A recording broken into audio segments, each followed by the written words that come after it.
Hello friends, welcome to your own YouTube channel Equity Street. आज हम यहाँ जानेंगे पीवीआर के राइट्स इशू के बारे में और इससे रिलेटेड कुछ इंपॉर्टेंट डेट्स और कैसे करें इसमें अप्लाई। तो दोस्तों, जैसा कि आप जानते हैं कि पीवीआर के बोर्ड ने 7 जुलाई को राइट्स इशू की मंजूरी दे दी थी और बोर्ड ने इशू प्राइस को फिक्स किया है 784 रुपीज़ पर इक्विटी शेयर और कंपनी आपको 7 fully paid up equity shares allot करेगी for every 94 equity shares held as on record date. और रिकॉर्ड डेट इस इशू के लिए है 10 जुलाई 2020। ठीक है, ये इशू 17 जुलाई को ओपन हो चुका है और इसमें आप 31 जुलाई तक अप्लाई कर सकते हैं। अब इसका मतलब ये है कि अगर आपके पास 10 जुलाई 2020 तक पीवीआर के शेयर्स हैं तो हर 13 शेयर पर आपको मिलेंगे एक शेयर, जिसके लिए आपको 784 रुपीज़ देना पड़ेगा। तो अगर मान लीजिए आपके पास 35 पीवीआर के शेयर हैं तो आप 2 पीवीआर के शेयर्स के लिए एलिजिबल हैं, जिसके लिए आपको देना होगा 1568 रुपये 1568। अभी पीवीआर के शेयर का प्राइस 17 जुलाई को जो नोट किया था वो था 1037.15। इसका मतलब ये है कि आपको पीवीआर का शेयर करीब 24% डिस्काउंट पर मिल रहा है। अब बात ये आती है कि पीवीआर के राइट्स इशू में आपको अप्लाई करना चाहिए कि नहीं, तो ये डिसीजन मैं आप पे छोड़ता हूँ। बस आपको डिसीजन में हेल्प करने के लिए थोड़े कुछ तथ्य पेश कर देता हूँ। जैसे कि पीवीआर ने अपना 52 वीक हाई 2086.62 लगाया था 25 फरवरी और अभी ये चल रहा है 1037.1 और इसने अपना 52 वीक लो 705.33 लगाया था 19 मई, जिससे ये इतना रिकवर हो चुका है। और आपको तो मालूम ही है कि इस कोरोना काल में जहाँ सारे मल्टीप्लेक्सेस बंद हैं, इस कंपनी पर सबसे ज़्यादा इफेक्ट पड़ा है। पर क्या सिचुएशन हमेशा ऐसी ही रहेगी? और जब सिचुएशन बैक टू नॉर्मल होगी तब इस शेयर का क्या होगा? तो चलिए आगे देखते हैं कि पीवीआर के राइट्स इशू के लिए ऑनलाइन कैसे अप्लाई करें। तो पीवीआर के राइट्स इशू के लिए हम आ जाते हैं के फिनटेक की साइट पे। इस लिंक को मैंने डिस्क्रिप्शन में भी डाल दिया है, जिससे आप डायरेक्टली इस लिंक पे भी जा सकते हैं। ये हमने rights.kfintech.com/pvr की साइट ओपन करी। तो यहाँ पीवीआर की साइट ओपन हो गई है, जहाँ से हम राइट्स इशू के लिए अप्लाई करेंगे। यहाँ पे बहुत सारे टैब हैं जो आप देख सकते हैं, जैसे कि ईमेल, मोबाइल रजिस्ट्रेशन और फ्रीक्वेंटली आस्क्ड क्वेश्चन, या फिर जो डाउनलोड्स जो कि आपको मेल भी की गई होगी।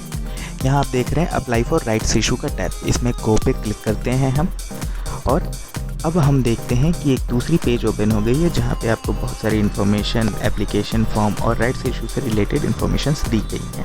कुछ चेक बॉक्सेस हैं जैसे टर्म्स एंड कंडीशन के, या फिर I am a resident of India, मैं जो पेमेंट कर रहा हूँ वो रेसिडेंट बैंक अकाउंट से कर रहा हूँ, मैं जॉइंट होल्डर या फिर सोलो होल्डर हूँ उस बैंक अकाउंट का जिससे मैं पेमेंट कर रहा हूँ। आगे मैं प्रोसीड पे क्लिक करूँ। आगे कुछ और इन्फॉर्मेशन, जैसे कि मैं शेयर होल्डर हूँ और मैं राइट एंटाइटलमेंट होल्ड करता हूँ as of record date. Holding किस फॉर्म में रखता हूँ, जैसे कि डीमैट फॉर्म में। जब मैं डीमैट फॉर्म पे चेकबॉक्स को क्लिक करता हूँ तो मेरे पास आ जाता है अपना क्लाइंट आईडी और पैन नंबर डालने के लिए। तो मैं यहाँ पे अपना क्लाइंट आईडी और पैन नंबर डालता हूँ। नीचे आप स्टार मार्क में देख रहे हैं कि आप अपना क्लाइंट आईडी कैसे फिल कर सकते हैं। अब इसके बाद में सबमिट बटन पे क्लिक करना है। अब जैसे ही हम सबमिट बटन पे क्लिक करते हैं, हम देखते हैं कि हमारे पास एक मोबाइल वेरिफिकेशन के लिए पेज आ जाती है, जहाँ पे ईमेल आईडी ऑलरेडी प्रीफिल्ड है और मोबाइल नंबर हमें एंटर करना है। जब हम मोबाइल नंबर एंटर करने के बाद सेंड ओटीपी पे क्लिक करेंगे तो हमें ओटीपी मोबाइल पे और मेल पे दोनों पे आएगा। उसमें से हम ओटीपी पढ़ के यहाँ पे डाल देंगे और जब ओटीपी एंटर करने के बाद हम वैलिडेट ओटीपी पे क्लिक करेंगे। जब हमने वैलिडेट ओटीपी पे क्लिक कर दिया तो हमारे पास एक दूसरी पेज ओपन हो जाती है, जिसमें हमारे इन्फॉर्मेशंस दिए जाते हैं, जैसे कि हमारा demat account, name of the share holder, holding as on record date, मैं कितने शेयर्स के लिए एंटाइटल्ड हूँ। तो आप यहाँ देख रहे हैं कि 27, 2 इस तरह के हमारे पास इन्फॉर्मेशंस आई हुई है। अब जितनी कि मैं एंटाइटल्ड हूँ उसमें से मैं कितने के लिए अप्लाई कर रहा हूँ, तो मेरा 2 हैं, दोनों के लिए अप्लाई कर दिया। तो मेरा अमाउंट कितना हो जाएगा 784 × 2 1568।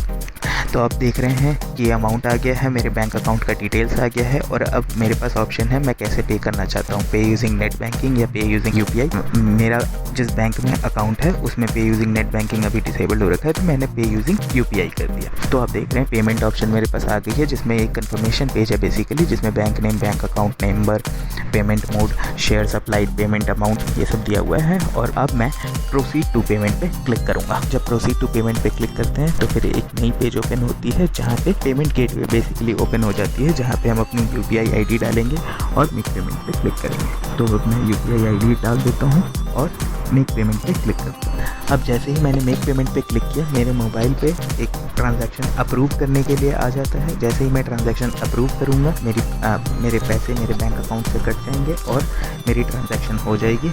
अब जैसे ही मेरी ट्रांजैक्शन कंप्लीट होती है, मैं डायरेक्ट यहाँ से दूसरे पेज पे नेविगेट कर जाऊँगा। पेमेंट कंफर्मेशन होने के बाद मुझे ये पेमेंट रिसीट आ जाती है, जिसमें ट्रांजैक्शन स्टेटस और बाकी सारी डिटेल्स दी हुई हैं, और इससे मेरा राइट्स इशू पीवीआर के लिए अप्लाई हो जाता है। और अब जैसे ही ये शेयर्स लिस्ट होंगे, वैसे ही मुझे मेरे डीमैट अकाउंट में ये क्रेडिट हो जाएगा। आशा करता हूँ पीवीआर के राइट्स इशू में कैसे अप्लाई करना है आपको समझ आ गया हो। आपको इसके रिगार्डिंग कोई भी डाउट हो तो आप मुझे कमेंट सेक्शन में बता सकते हैं। चलिए आज के लिए बस इतना ही। मैं आगे भी शेयर मार्केट से रिलेटेड वीडियोस बनाता रहूँगा।